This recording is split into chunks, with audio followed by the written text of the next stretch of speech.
Olá, queridos irmãos, como vocês estão? Estamos aqui para mais uma aula online e hoje a nossa aula é de número 12 do nosso livrinho, título Lei de Liberdade.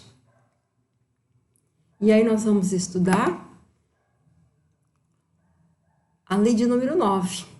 Já estudamos várias das leis morais, que é adoração, trabalho, reprodução, conservação, destruição, sociedade, progresso, igualdade e agora liberdade. E temos ainda a lei de número 10 e a mais importante, que é a lei de justiça, amor e caridade. No nosso livrinho, nós temos aí os tópicos que estudaremos: liberdade natural, escravidão, liberdade de pensamento, de consciência, livre-arbítrio e fatalidade e o conhecimento do futuro. E o que é a liberdade? A liberdade é a faculdade que permite o indivíduo decidir ou agir conforme a sua própria vontade. Isso quem nos ensina é Rodolfo Caligares no livro As Leis Morais. Kardec questiona os espíritos sobre a liberdade. Na questão 825, pergunta: há posições no mundo em que o homem possa gabar-se de gozar de uma liberdade absoluta?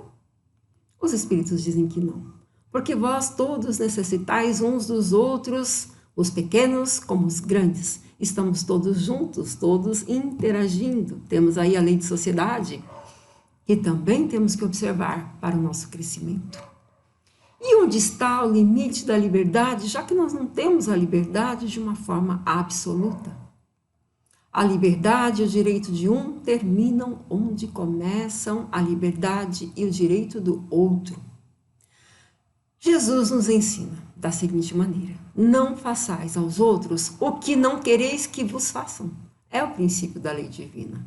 Quando nós tivermos dúvida, vamos lembrar desse ensinamento de Jesus, de nada fazermos ao nosso irmão que nós não queiramos para nós mesmos. Na questão 826, Kardec questiona em que condições poderia o homem gozar de uma liberdade absoluta.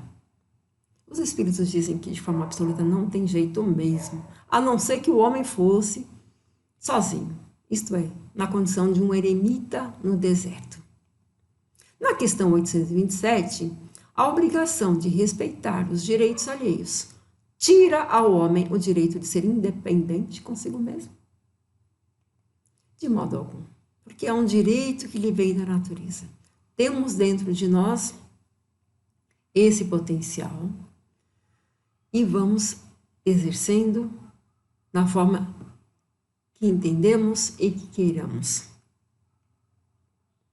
A escravidão, meus irmãos, nós sabemos pela história da humanidade que é um período muito ruim, muito negro. Um período em que irmãos nossos estiveram sujeitos a trabalhos forçados, a serem coagidos na sua liberdade.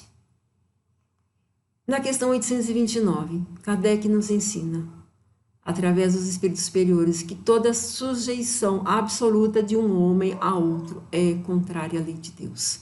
A escravidão é um abuso da força e desaparecerá com o progresso, como pouco a pouco desaparecerão todos os abusos. É um processo de crescimento. Na questão 830, os espíritos nos ensinam que a escravidão humana é um mal.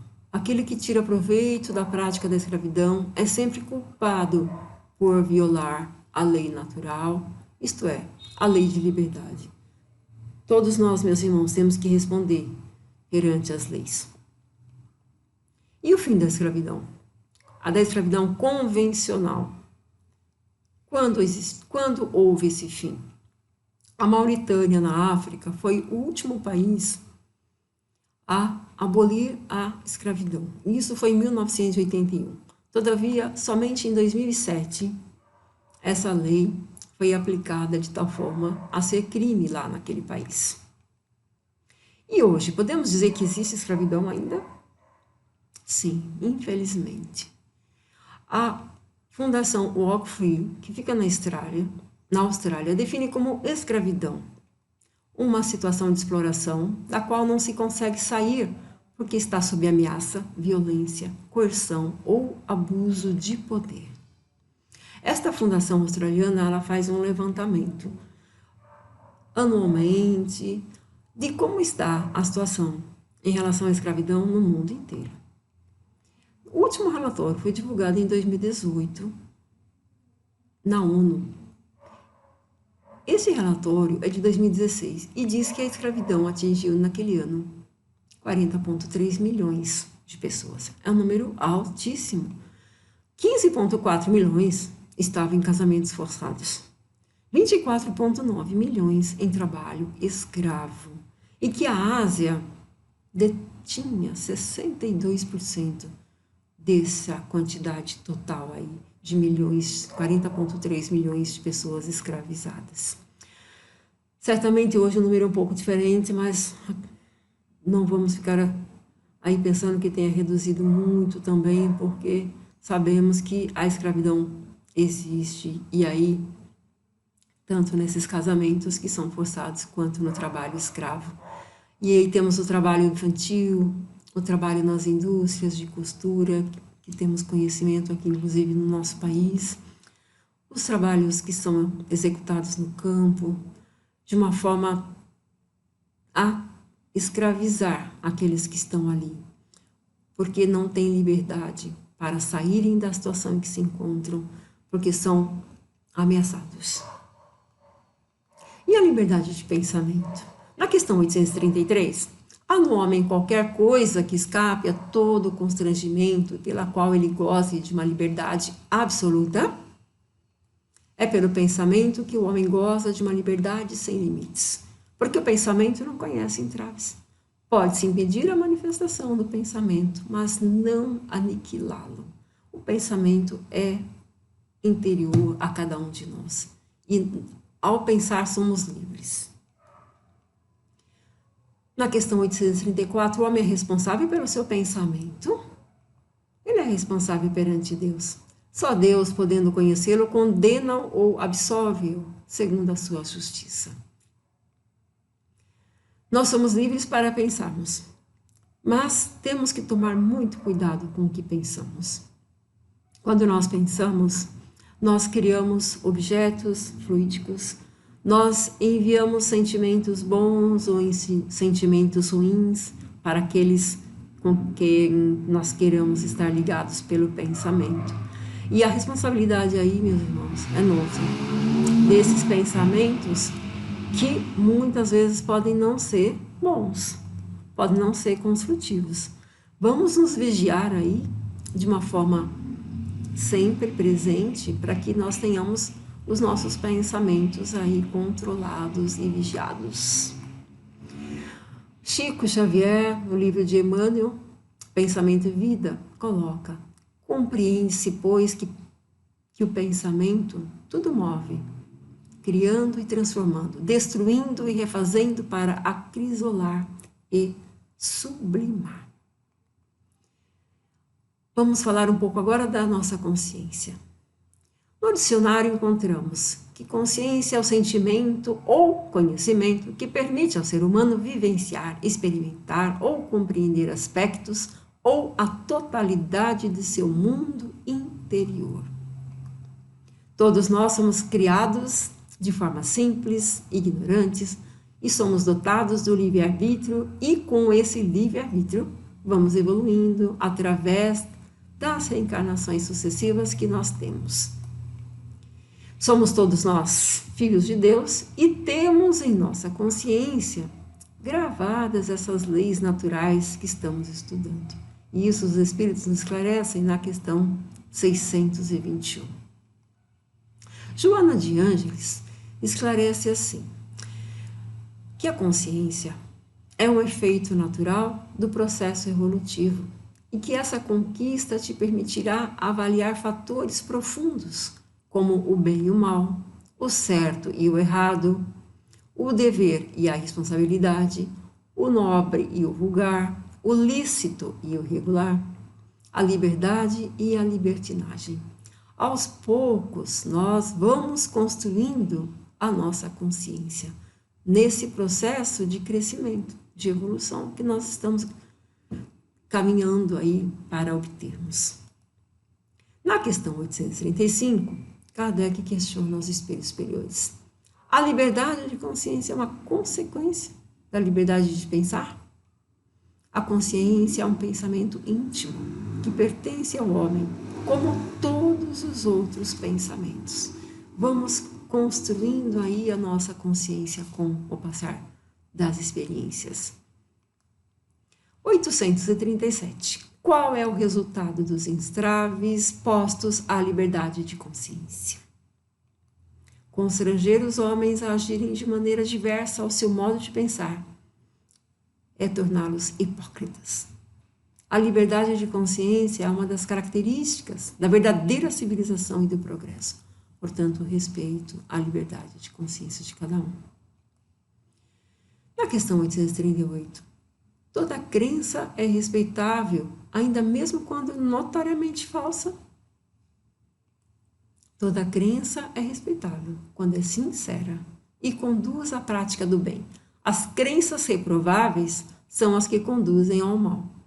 Portanto, a crença é respeitável, sim, mas se é sincera e se vai conduzir aí ao bem. Na questão 839, somos repreensíveis por escandalizarmos em sua crença aquele que não pensa como nós? Sabemos que todos têm as suas crenças e a sua consciência. E aí, como é que nós vamos trabalhar isso?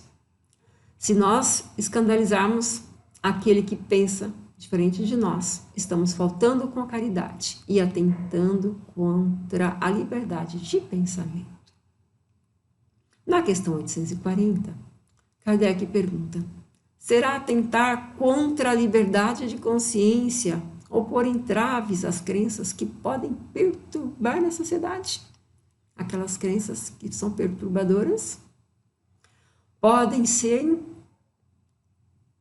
reprimir os atos. Os atos podem ser reprimidos, mas a crença íntima é inacessível. Ao expressarmos a nossa consciência, podemos causar desordens.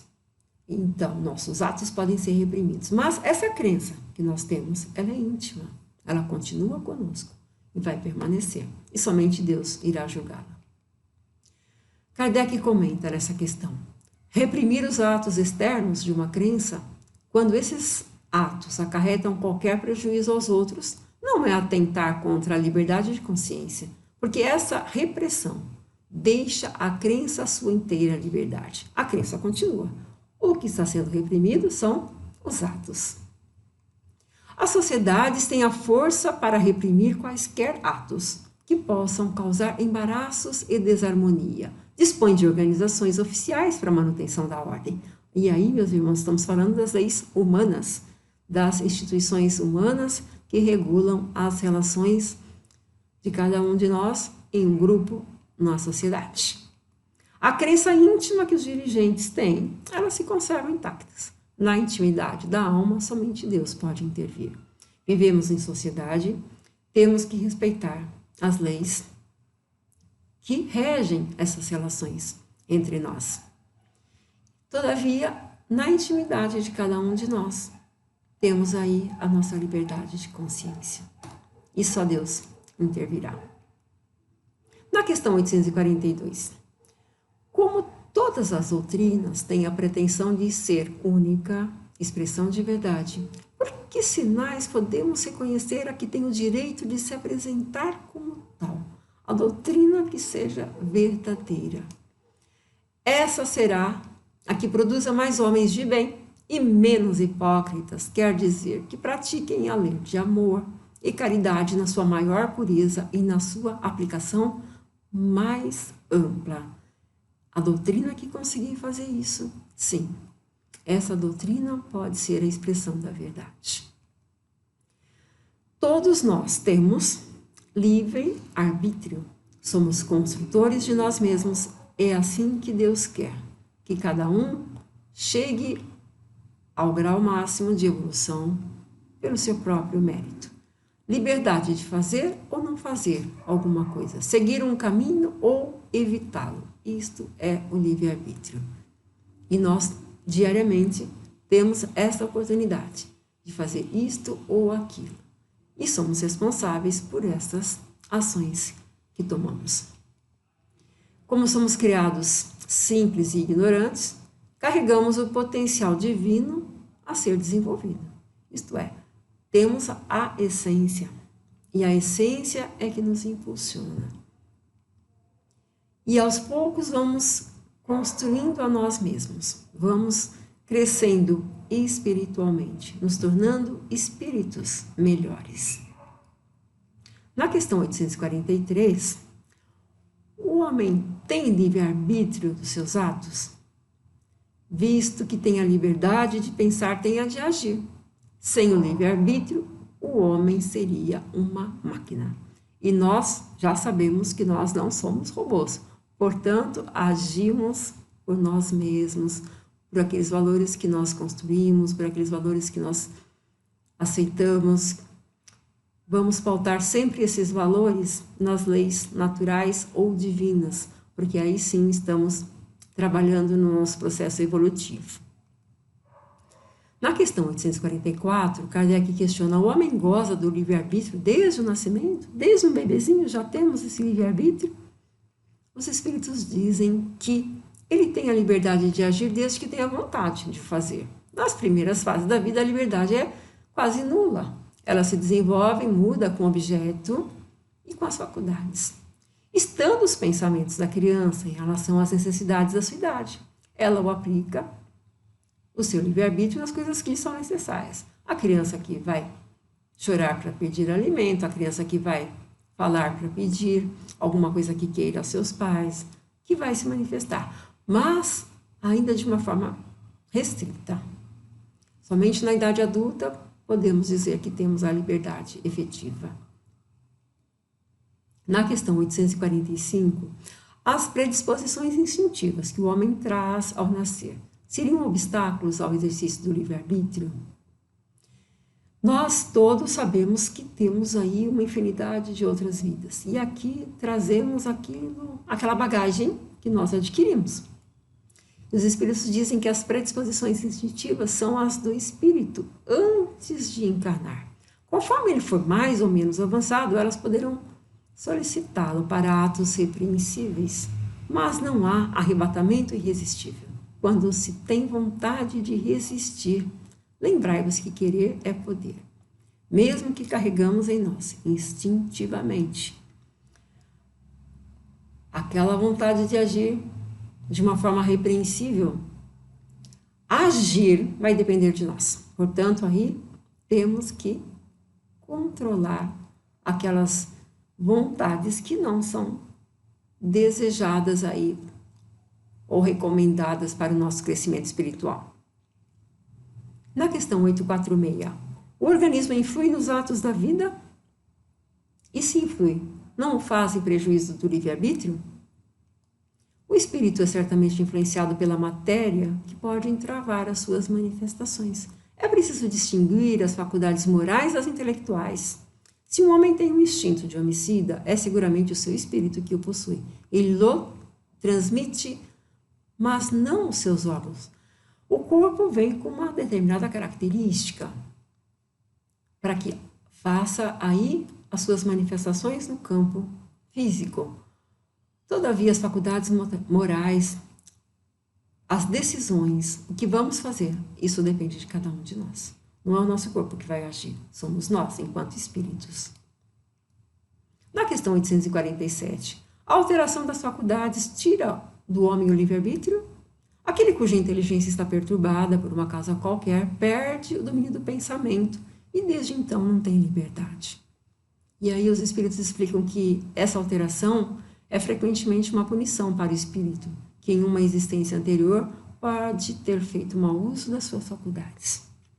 O corpo pode vir debilitado no sentido de não permitir aí esse domínio do pensamento ou mesmo a expressão dele. E que podemos pensar de fatalidade? Fatal é aquilo que é certo, prescrito pelo destino, irrevogável, que necessariamente acontecerá, inevitável, decisivo, inadiável, funesto, nefasto. Se formos pular aqui conforme a figura de um ponto ao outro, se as nossas pernas não alcançam, consequentemente, iremos cair. Podemos dizer aí que isso é fatal mesmo.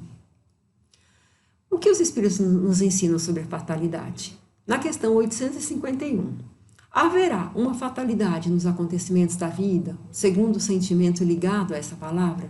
Quer dizer, todos os acontecimentos são predeterminados? E nesse caso, em que se torna o livre-arbítrio?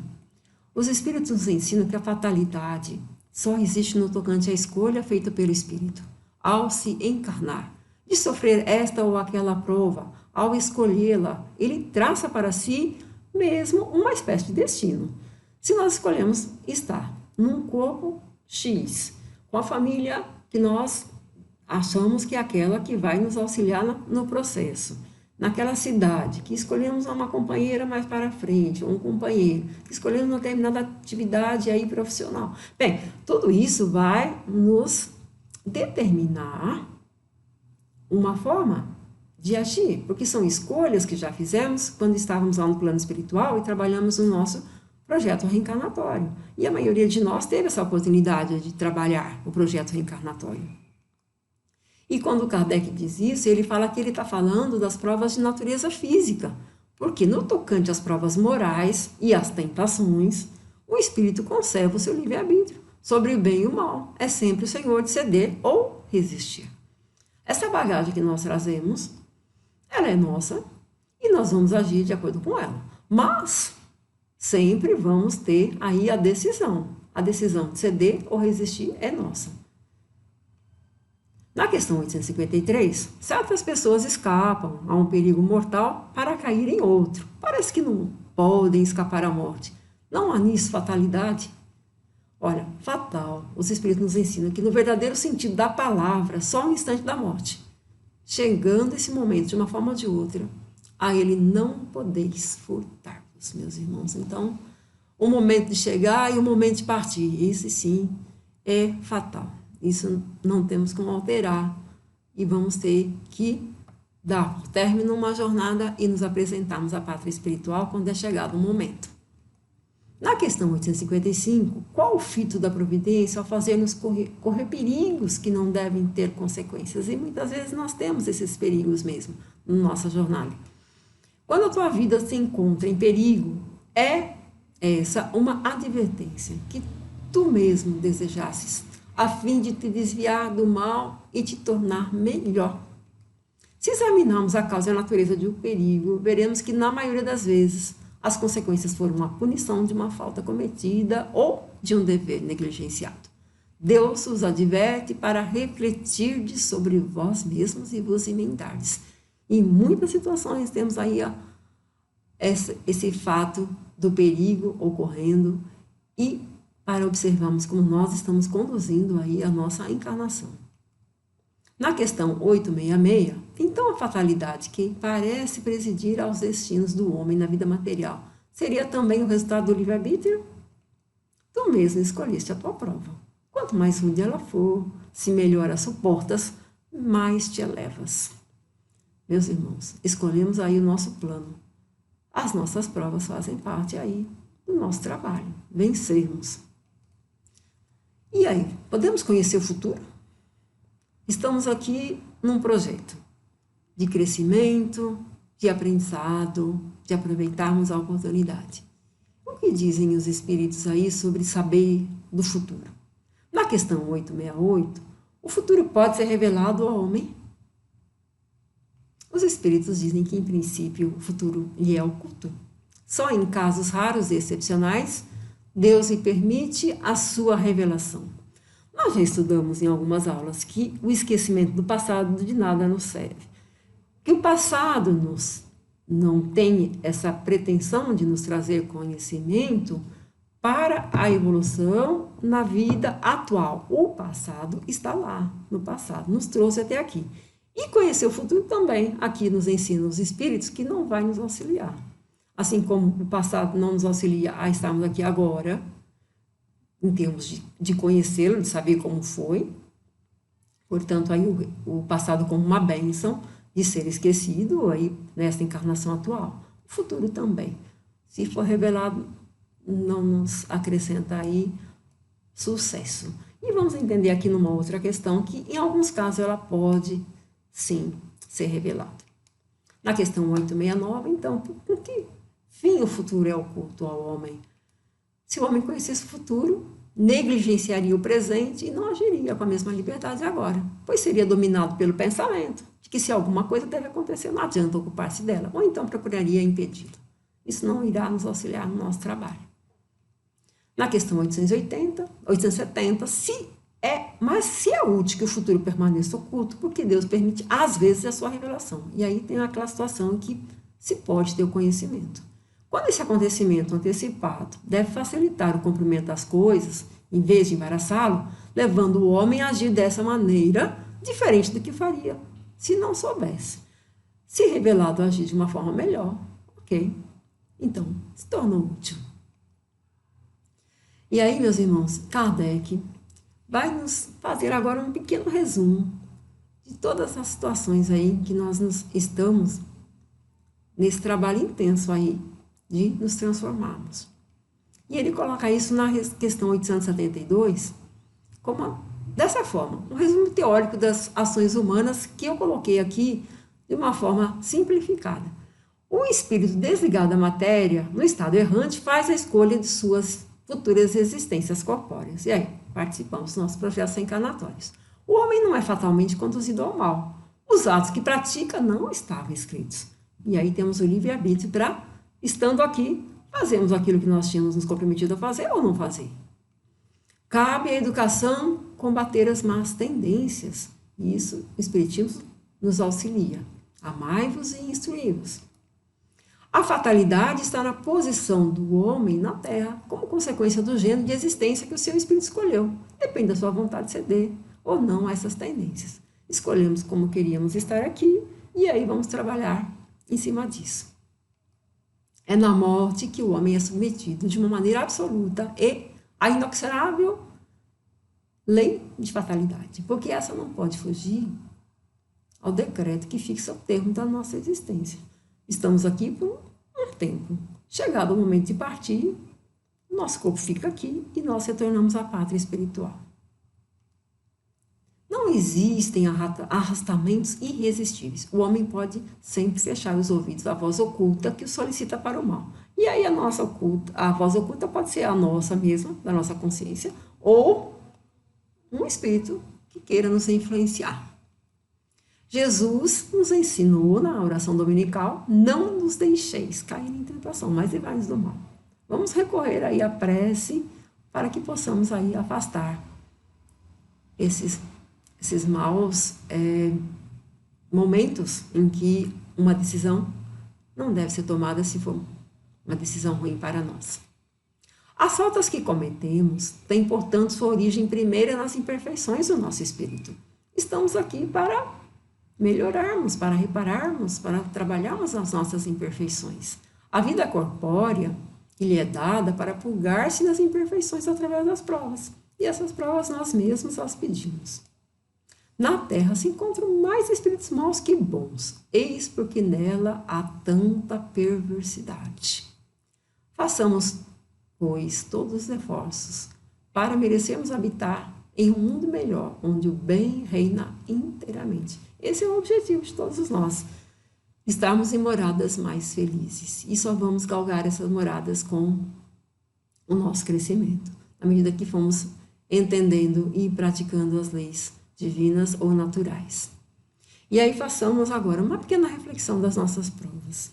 No Evangelho segundo o Espiritismo, os Espíritos nos ensinam. E aí podemos perguntar, será lícito abrandar as próprias provas? Eles ensinam que sim. É permitido ao que se afoga procurar se salvar? Obviamente. E aquele que tem um espinho cravado na pele, o retirar? Sim. Podemos, então, abrandar as nossas provas com as nossas ações voltadas aí para o bem. E as aflições? Vamos, então, entender que Deus coloca ao nosso alcance para abrandar o sofrimento do nosso irmão. Temos aí as oportunidades de fazermos a caridade. E quando nós fazemos a caridade, abençoamos a nós mesmos e aquele que está sendo auxiliado. Aí temos as consolações morais, o apoio material, os conselhos, e temos as oportunidades aí no nosso dia a dia de exercitarmos. As provas têm o objetivo de exercitar a inteligência, assim como a paciência e resignação, além de nos colocarmos a serviço daqueles que necessitam. O mérito está em suportar, sem lamentar, o que não se pode evitar, e não desleixar e nunca, jamais desanimar. Fazer a caridade, isso sim, meus irmãos, isso nos eleva, nos coloca na condição de espíritos melhorados. A lei de liberdade, ela está aí também para ser observada. E o mérito é nosso da evolução. O Espiritismo nos auxilia nesse processo de trabalho, de conhecimento, de nos instruirmos e podemos observar atentamente esta lei de liberdade e também todas as leis. E ao cumprimento dessas leis que nos coloca nesse caminho reto, que nós queremos aí trabalhar intensamente para sermos melhores. Jesus, nosso mestre, está sempre conosco, nos auxiliando, basta que nós nos unamos a Ele em prece, em pensamento, e aí temos toda a equipe que trabalha com Jesus ao nosso lado. Portanto, meus irmãos, trabalhemos sempre. Jesus trabalhou e Ele disse que trabalha até hoje, e nós sabemos disso. Então, sejamos firmes, fortes e, objetivamente, seguiremos nessa jornada incrível de tornarmos a nós mesmos espíritos perfeitos, e essa perfeição que nós falamos é a perfeição de Jesus. Que Deus nos auxilie, que Jesus esteja sempre conosco e que fiquemos sempre firmes. E agora, que todos nós e todos vocês e todos aqueles que nós amamos fiquem bem e nos encontramos na próxima aula. Que assim seja. Graças a Deus.